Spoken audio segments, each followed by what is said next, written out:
Oh.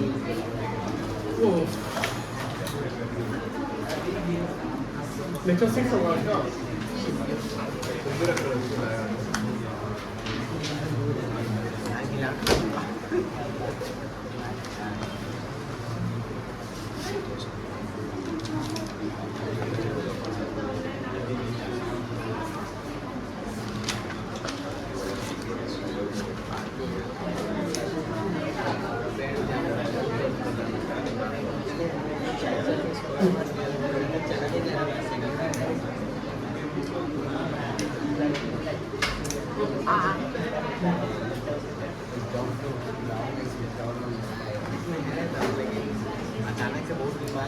Receipts. इसको तो पहले फ्लो चार्ट में लिख लेंगे फिर समझा देंगे, ठीक है ना? बहुत ही है।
चलिए इतना लिख लीजिए तो समझा लीजिए।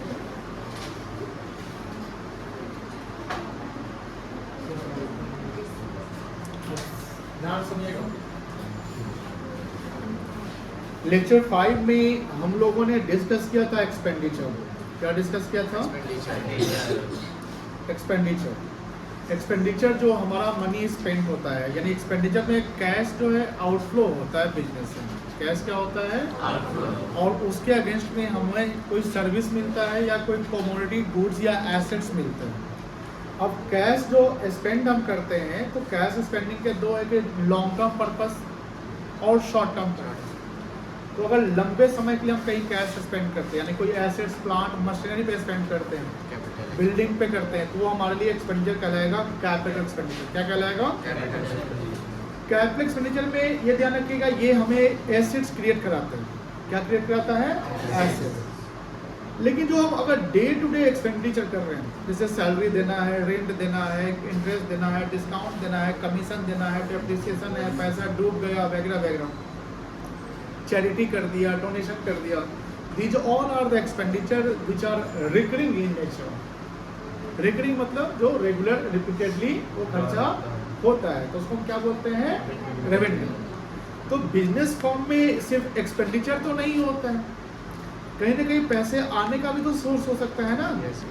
पैसे आने का भी क्या हो सकता है? सोर्स हो सकता है, जिसको हम रिसीट्स कहते हैं। तो पैसे आने के भी दो सोर्स हो गए, एक हो गया कैपिटल रिसीट्स और एक हो गया आपका capital receipts, just the opposite और vice versa of the capital expenditure. Vice versa का मतलब होता है अपोजिट, उल्टा, ठीक है ना बेटा। तो यहां ध्यान रखिएगा कैपिटल रिसीट्स क्या है। कैपिटल रिसीट जो किसी स्पेसिफिक पर्पस के लिए जो हमें पैसा मिलते हैं, कोई पर्पस हो, पैसा आया तो वो कहलाएगा कैपिटल रिसीट्स। और कैपिटल रिसीट्स अगर हमें कोई स्पेसिफिक पर्पस से अगर पैसा आ रहा है, इसका मतलब हो सकता है कि हमने कोई लोन लिया होगा, कोई बोरिंग्स किया होगा, या कहीं हमने अपना एसेट्स को बेचा होगा। ये जो एसेट्स को बेचना रेगुलर एक्टिविटी नहीं होता है, लोन लेना रेगुलर एक्टिविटी हमारा नहीं होता है। तो जब रेगुलर एक्टिविटी है ही नहीं, लेकिन हमें ये पैसे की जरूरत है, क्यों जरूरत है? बिकॉज बिजनेस को एक्सपैंड करना है। बिजनेस क्या करना है बेटा? एक्सपैंड। एक चीज याद रखिएगा, एक्सपेंडिचर और रिसीट में पहला जो स्टेप्स होता है ना, बिजनेस का जो शुरुआत होता है वो रिसीट से शुरुआत होता है। जब तक पैसा आएगा नहीं, हम काम कैसे करेंगे, खर्च कैसे करेंगे? बात सुन रहे हैं ना। और पैसा बिजनेस में आने का सबसे पहला स्टेप होता है इनिशियल कैपिटल। क्या होता है बेटा? Initial capital. और इनिशियल कैपिटल कौन लगाता है? प्रोप्राइटर लगाता है। कौन लगाता है बेटा? बट हम ये जानते हैं कि बिजनेस में प्रोप्राइटर और बिजनेस दोनों सेपरेट एंटिटी माना जाता है from the accounting point of view, from not the law point of view. Legal point of view से सेम होता है प्रोप्राइटरशिप। तो जब हम अकाउंटिंग की बात करते हैं तो अकाउंटिंग भाषा में प्रोप्राइटर को और बिजनेस को क्या रखा गया है? सेपरेट रखा गया है। बिकॉज बिजनेस के ट्रांजैक्शन बिजनेस में होंगे, प्रोप्राइटर के घर के ट्रांजैक्शन उसको बिजनेस रिकॉर्ड करने की जरूरत नहीं है। तो अब मान लो कि हम बिजनेस जब स्टार्ट करते हैं, तो बिजनेस स्टार्ट करने वाला कौन क्या कहलाएगा? प्रोप्राइटर कहलाएगा। क्या कहलाएगा बेटा? तो प्रोप्राइटर जब बिजनेस स्टार्ट करेगा तो पैसा लगाएगा ना, तो पैसा वो लगाए, मान लो जो पैसा लगाए उसको क्या बोलेंगे? क्या बोलेंगे बेटा? कैपिटल बोलेंगे। अब कैपिटल जो है क्या डेली हमेशा लगाया जाता है? महीने का हमेशा लगाया जाता है? वन टाइम आपने एक मोटा रकम लगा दिया, तो ये किसी पर्पस के लिए पैसा लगाया गया प्रोप्राइटर के द्वारा। वो उसका पर्पस था कि हमको बिजनेस को शुरू करना है, बिजनेस को चलाना है, हमको कहने के गुड्स खरीदने हैं, एसेट्स खरीदने हैं, इसलिए हम पैसा लगा रहे हैं। तो capital introduce by the proprietor for running the business is the purpose. And कहीं ना कहीं जब पर्पस अगर मौजूद है तो उसको हम क्या बोलेंगे? कौन सा रिसीट्स बोलेंगे? कैपिटल रिसीट्स बोलेंगे। एक चीज याद रखिएगा, कैपिटल रिसीट्स हम अगर पैसा आने का सोर्स होता है वो दो सोर्स होता है। एक तो होता है इंटरनल सोर्स, इंटरनल सोर्स जहां ओनर अपना पैसा लगाता है। एक होता है एक्सटर्नल सोर्स, जब ओनर अपना पैसा तो नहीं लगा पाता है लेकिन बाहर से पैसा लेकर बिजनेस में लगा देते हैं, जिसको हम बोरोइंग कहते हैं। क्या कहते हैं बेटा? बोरोइंग्स, या बैंक से लोन लेना। सपोज कि आपने बिजनेस शुरू किया, आपका मालिक है, कोई बिजनेस शुरू करना है, आपको रेस्टोरेंट चलाने हैं। अब रेस्टोरेंट का बजट मान लो 60 लाख रुपए का, और आपके पास इनिशियल फंड 25 लाख रुपए है। तो 60 लाख के बजट को पूरा करने के लिए आपको कहीं ना कहीं बैंक के दरवाजे जाना पड़ेगा। बैंक को क्या कहेंगे? आपको लोन चाहिए। बैंक बोलेगा कि सिक्योरिटी दो। क्या दो? तो हम कोई प्रॉपर्टी को हम मॉर्गेज करेंगे। क्या करेंगे बेटा? MORTGAGE, mortgage. मॉर्गेज मतलब प्रॉपर्टी को गिरवी रखना, ठीक है। तो बैंक से हमने मान लो कि 35 लाख का लोन ले लिया। 25 लाख मेरा था और 35 लाख बैंक से हमने क्या कर लिया? ध्यान से देखा। तो बैंक से जो हमने लोन लिया, किस पर्पस के लिए? रेस्टोरेंट चलाने के लिए। बैंक से लोन क्या हम रेगुलर लेते रहेंगे कि वन टाइम हमने ले लिया? बैंक से लोन लेने से, बैंक से अगर हमने लोन लिया तो मेरा क्या बढ़ेगा? एसेट की लायबिलिटी बढ़ गया। बोलो हाँ है ना? हम फिर बैंक को हर महीने या हर साल क्या पेमेंट करेंगे? इंटरेस्ट पेमेंट करेंगे। क्या पेमेंट करेंगे? तो इंटरेस्ट पेमेंट करना मेरे लिए एक्सपेंडिचर है। क्या है? और इंटरेस्ट पेमेंट करना एक्सपेंडिचर जो रेगुलर एक्सपेंडिचर है। क्या है बेटा? वो रेवेन्यू एक्सपेंडिचर कहलाएगा। क्या कहलाएगा? रेवेन्यू। बात समझ में आ रही ना?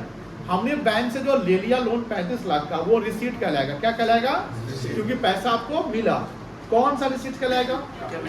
कैपिटल। अब समझिए, हमने जो 35 लाख जो बैंक से लोन लिया, उसमें मान लो कि हमने इंटीरियर का, मशीन का हमने 25-20 लाख खर्च कर दिया। हमने एसेट्स बना लिया ना, बोलो।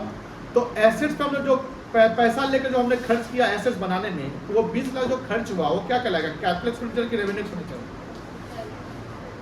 20 लाख रुपया जो 35 लाख बैंक से लोन मिला ना, 35 लाख जो बैंक से लोन मिला, तो पैसा मिलेगा तो पैसे का आप यूज करोगे कि नहीं करोगे?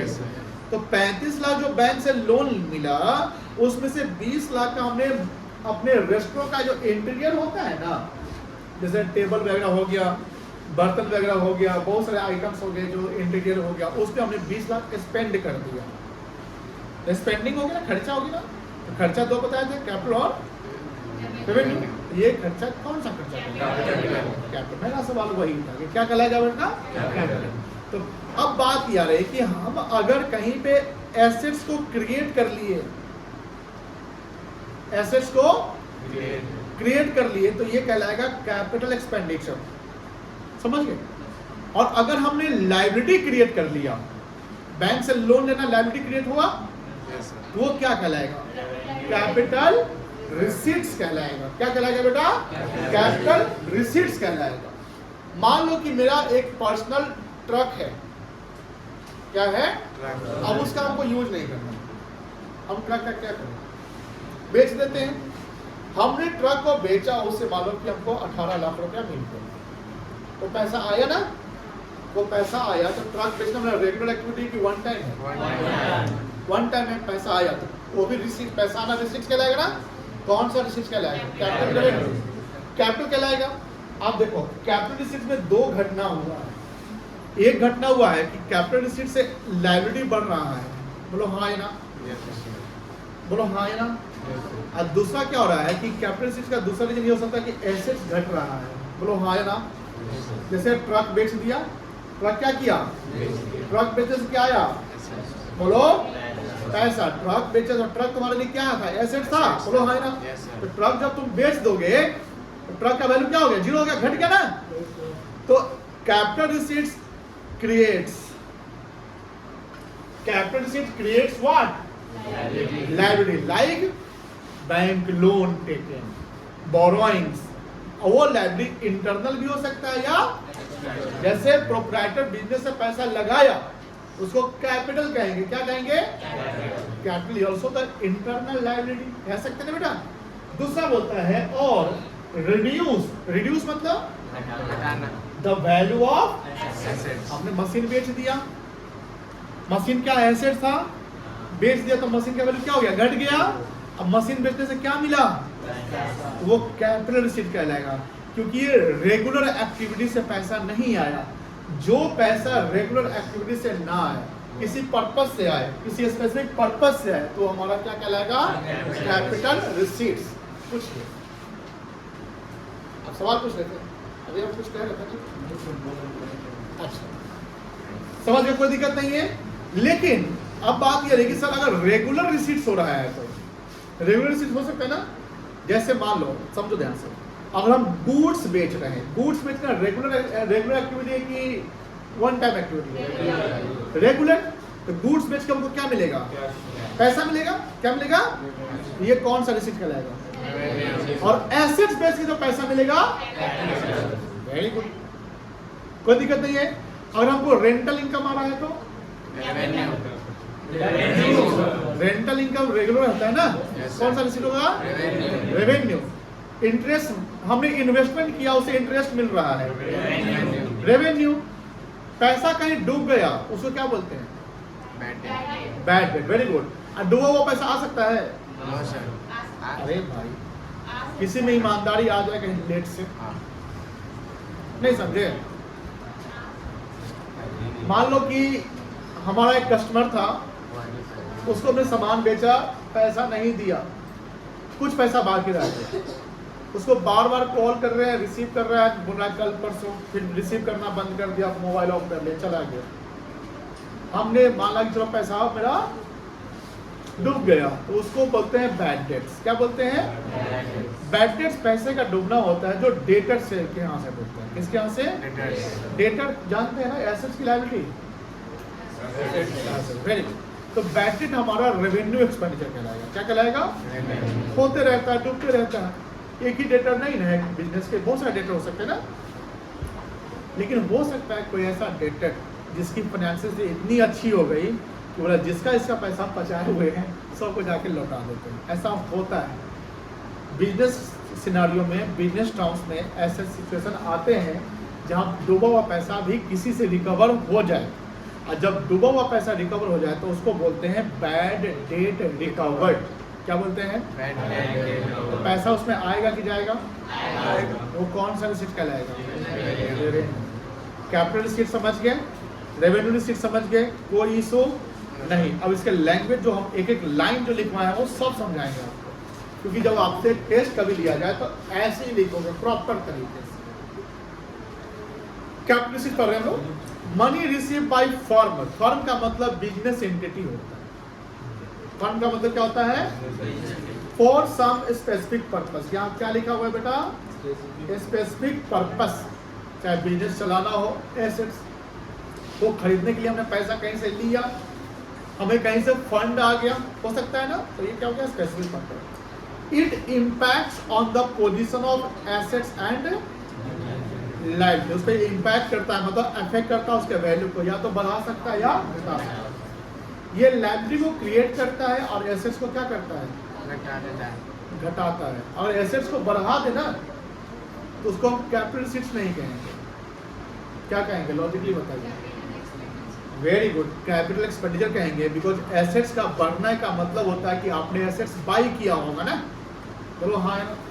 आपके पास मान लो एक मशीन 2 लाख का है, एक मशीन और खरीद लिए 1 लाख रुपए का, तो मशीन का वैल्यू 2 लाख से कितना हो गया? 3 लाख। तो वह एसेट्स का वैल्यू क्या हो गया? तो बढ़ने का रीजन क्या है? मशीन खरीदना। तो मशीन खरीदने का मतलब कैपिटल एक्सपेंडिचर। ये शब्द पे ध्यान रखिए। कैपिटल रिसीट्स में एसेट्स रिड्यूस होता है और कैपिटल एक्सपेंडिचर में एसेट्स इंक्रीज होता है। जस्ट उल्टा चलेगा, ठीक है ना? It is not received on day to day. ये day to day business operation में रिसीव नहीं होता है, वन टाइम सम टाइम आते रहता है, ओकेजनली होता है। एग्जाम्पल देखिए, capital equity. Equity generally company के केस में इशू होता है, यूज होता है। बैंक से लोन लिया, बोरिंग्स किया, या हमने इन्वेस्टमेंट को सेल किया। जैसे मान लो कि हमने शेयर खरीद रखा है, तो शेयर खरीद रखा, मान लो कि 2 लाख रुपए का मेरा शेयर खरीदा हुआ है, तो वो इन्वेस्टमेंट कहलाएगा ना शेयर मार्केट में। हम आज इन्वेस्ट शेयर को बेच देते हैं, शेयर को क्या करें? तो इन्वेस्टमेंट, सेल ऑफ इन्वेस्टमेंट हो गया, तो उससे पैसा मुझे मिल गया ना, तो वो क्या कहलाएगा? आपका कैपिटल सेल। या किसी एसेट्स को आपने बेचा, जैसे हमने एग्जांपल लिया ट्रक को आपने बेचा, तो क्या कहलाएगा? Capital receipt. यहाँ पर देखो अगर आप इन्वेस्टमेंट बेच रहे हो या एसेट्स, फिक्स्ड एसेट बेच रहे हो, तो इससे एसेट्स का वैल्यू क्या हो रहा है? रिड्यूस की इंक्रीज हो रहा है? रिड्यूस हो रहा है। Very good. और अगर कैपिटल बिजनेस से लग रहा है, आप बैंक लोन ले रहे हो, बोराइंग्स कर रहे हो, तो इससे लायबिलिटी क्या हो रहा है? इंक्रीज कर रहा है कि रिड्यूस हो रहा है? इंक्रीज। तो लायबिलिटी का इंक्रीज होना और एसेट्स का रिड्यूस होना कैपिटल एसेट्स का लेमेंट बना सकते, क्योंकि लायबिलिटी और एसेट्स दोनों अपोजिट डायरेक्शन का होता है। लायबिलिटी मतलब फाइनेंशियल ऑब्लिगेशन, जहां पैसा मुझे फ्यूचर में चुकाना है, और एसेट्स मतलब जहां पर हमें पैसा किसी से फ्यूचर में लेना है। दोनों का उल्टा होता है, मतलब समझ गए ना? अगर जैसे आगे हम लोग डेबिट क्रेडिट पढ़ेंगे तो एक डेबिट होगा, दूसरा क्या करेंगे? रेवेन्यू देंगे। Money receive by firm on day to day of business operation. Business operation का मतलब बिजनेस एक्टिविटी में जो डेली का इनकम होता है उसको हम रेवेन्यू बोलते हैं। क्या बोलते हैं बेटा? रेवेन्यू। ये बहुत इंपॉर्टेंट है, ये समझना जरूरी है, क्योंकि आगे इसका बड़ा यूज होने वाला है। It does not impact on the position, या ये जो रिसीट्स होता है रेगुलर का, ये एसेट्स और लायबिलिटी के पोजीशन पे कोई इम्पैक्ट नहीं डालेगा। मतलब पैसा आ गया बट एसेट्स वगैरह नहीं बढ़ेगा। अब तुम पूछोगे, एक सवाल तुम लोग का हो जाएगा, सर मान लीजिए हमने रेंट रिसीव किया, तो रेंट रिसीव हमने मान लो कैश में किया। किसमें किया? तो इससे पूरा कैश इन हैंड बढ़ जाएगा ना, और कैश तो आप एसेट बताए थे। सवाल बन रहा है, तुम लोग नहीं बन रहा है, मेरे सवाल को समझ रहे हो? कैश क्या होता है? एसेट की लायबिलिटी एसेट्स होता है। Very good. अब मान लो कि तुम्हारे पास कैश 50,000 पहले से, और 10,000 रेंट हमने और रिसीव कर लिया, तो कैश कितना हो जाएगा? तो कैश क्या होता है? एसेट की लायबिलिटी। एसेट तो बढ़ गया, तो लाइन गलत लिख दिए सर आप। नहीं, does not impact on the position of, यहाँ पर कौन सा एसेट आएगा? फिक्स्ड एसेट्स आएगा। अब आप जानते हैं कि कैश एसेट्स तो होता है, बट वो कौन सा एसेट्स होता है? करेंट एसेट्स होता है। क्या होता है बेटा? करेंट होता है, फिक्स्ड नहीं होता। फिक्स का मतलब जो आप किसी पर्पस से लॉन्ग टर्म पर्पस के लिए यूज करते हैं। करेंट में हमने एक लाइन लिखा होगा कि ये day to day business operation में इसका वैल्यू क्या होता है? चेंज होता है। ये हमने लिखा है, ठीक है ना? चलिए, it neither creates any liability, ये कोई लायबिलिटी क्रिएट नहीं करेगा, ना ही कोई एसेट्स के वैल्यू को रिड्यूस करता है। It is recurring in nature. Recurring मतलब जो रिपीटेडली फ्रिक्वेंटली होते रहते हैं। जैसे एग्जांपल देखो, सेल ऑफ गुड्स। याद करो कल जो पढ़ाए थे, अगर मान लो परचेज ऑफ गुड्स है, आप बताइए उत्कर्ष, परचेज ऑफ गुड्स है, बताओ क्या होगा? ये कैपिटल आइटम है कि रेवेन्यू आइटम है? परचेज ऑफ गुड्स कल लिखवाए थे।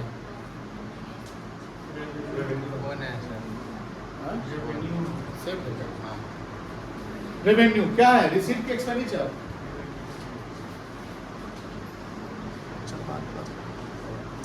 क्या है बेटा? रेवेन्यू एक्सपेंडिचर है। अब परचेज ऑफ एसेट्स, कैपिटल पूरा बोलिए।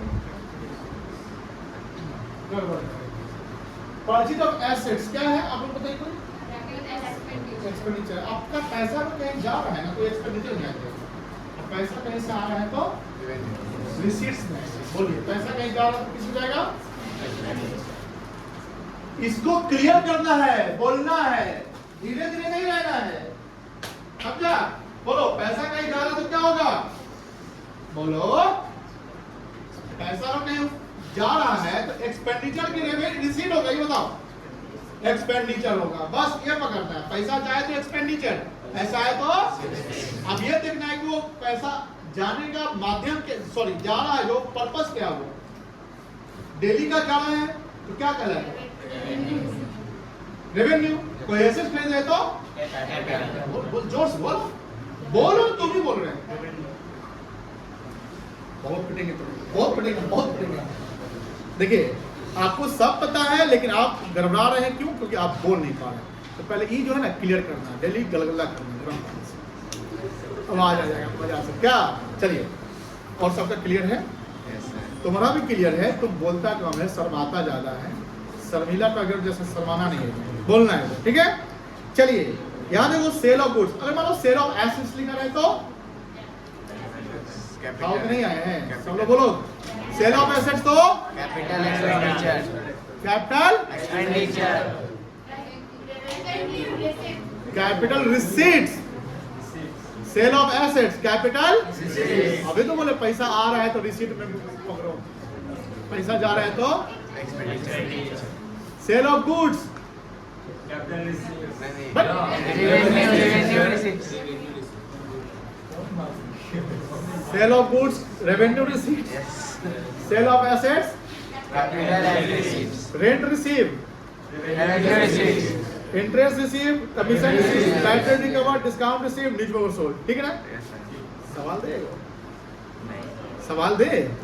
कल तो आप लोग कॉन्फिडेंटली सवाल बना दिए थे फाउंडेशन का, आज हम वही सवाल फिर से आपको लाने जा रहे हैं। अच्छा ये लिख लिया ना बेटा? बन जाएगा।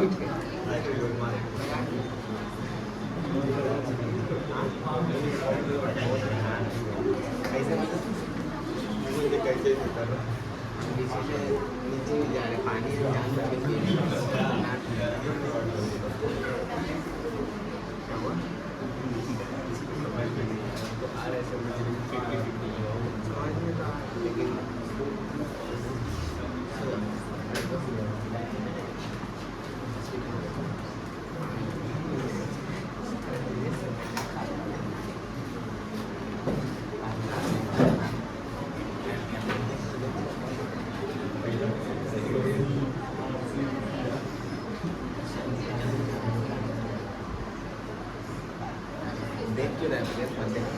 ये 5 नंबर दिख रहा है, ये 4 सवाल है। आप खुद से कोशिश करिए बनाने का, बन सकता है चारों का, बस ऐसा लिख लो। 5वां नंबर सवाल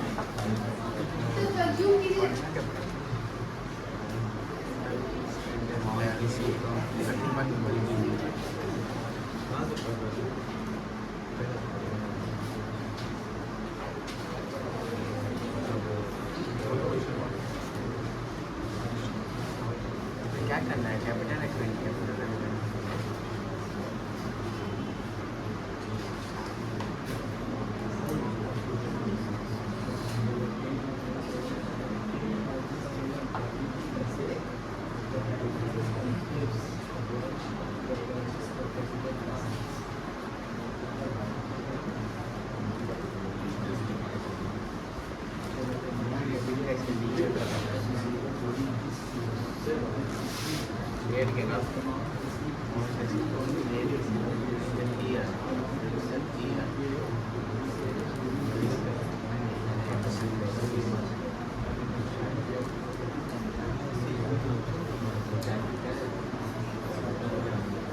हो गया?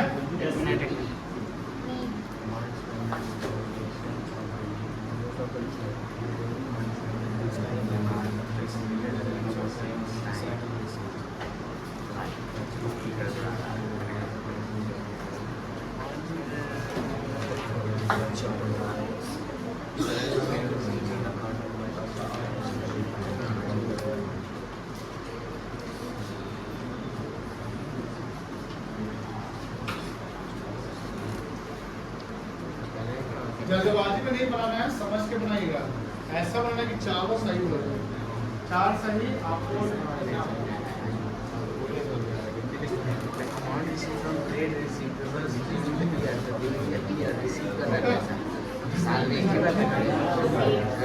चलिए मिलवा दिए सर। पहला है rupees change spent as travelling expense. देखो ये वर्ड पे ध्यान मत देना, पूरा लैंग्वेज पढ़ना है, ठीक है ना? जैसा कल बताए थे, travelling expense of the director, company का टॉप लेवल में आता है director. On trip abroad for purchase of capital assets, मतलब उसके जाने का पर्पस क्या है कि कोई एसेट खरीद कर लाना है, तो जब तक एसेट खरीदा ना जाए, पुट टू यूज में ना आ जाए, उस एसेट से होने वाला सारा खर्चा क्या कहलाएगा? Capital expenditure. पहला का आंसर होगा कैपिटल एक्सपेंडिचर। किसका किसका गलती हुआ है? किसी का गलती नहीं हुआ। चलो ईमानदारी से, ऐसा नहीं कि लिख लिए रेवेन्यू से जाए बाद में काट के कैपिटल लिखा हमारा सही था सर, ये नहीं करना है आपको। अभी अब जस्ट नए हैं, आपको डांटने वाले नहीं, आपके गलती। हाँ, जब सवाल पूछे आप नहीं बोलिएगा तो थोड़ा कहने प्यार से कि बेटा बोलो, है। सेकंड है amount receive from trade receivable. Trade मतलब व्यापार ड्यूरिंग द मतलब जो डेटर से पहले। वाह, सही जवाब। रेवेन्यू रिसीट होगा ये। किसका गलती है? हाँ, इसका गलती करते हैं, कोई बात नहीं। रेवेन्यू रिसीट क्या होगा बेटा? अच्छा, ट्रेड जो नहीं आता, ट्रेड रिसीवेबल का मतलब जिससे हमको जो मेरा डेटर है ना उससे पैसा आता है, वो तो मेरा डेली रेगुलर रहता है ना, थोड़ा सही था।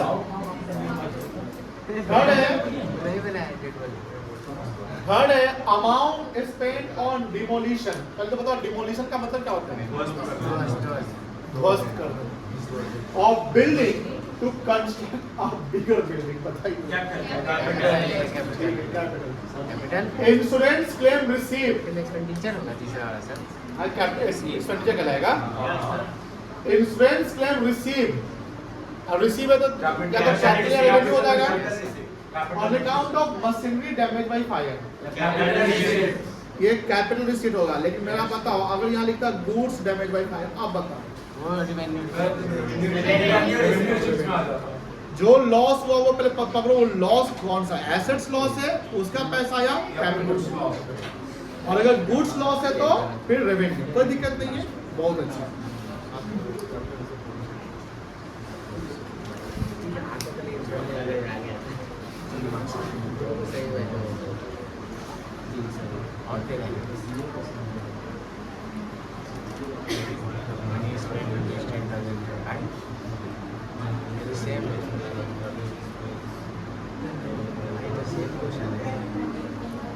दिख रहा है? क्या दिख रहा है? एमसीक्यू दिख रहा है? कितना एमसीक्यू है? 9 एमसीक्यू है। हम चाहते हैं कि 9 एमसीक्यू का जवाब आप लोग खुद से बनाएंगे। देखते हैं कि बनता नहीं। देखिए आपका जस्ट क्योंकि ये बहुत इंपॉर्टेंट चैप्टर चल रहा है आपका टर्म्स, ये समझना क्वेश्चन यही है ना भाई?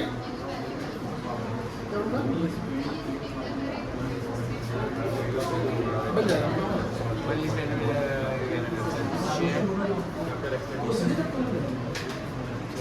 इसका आगे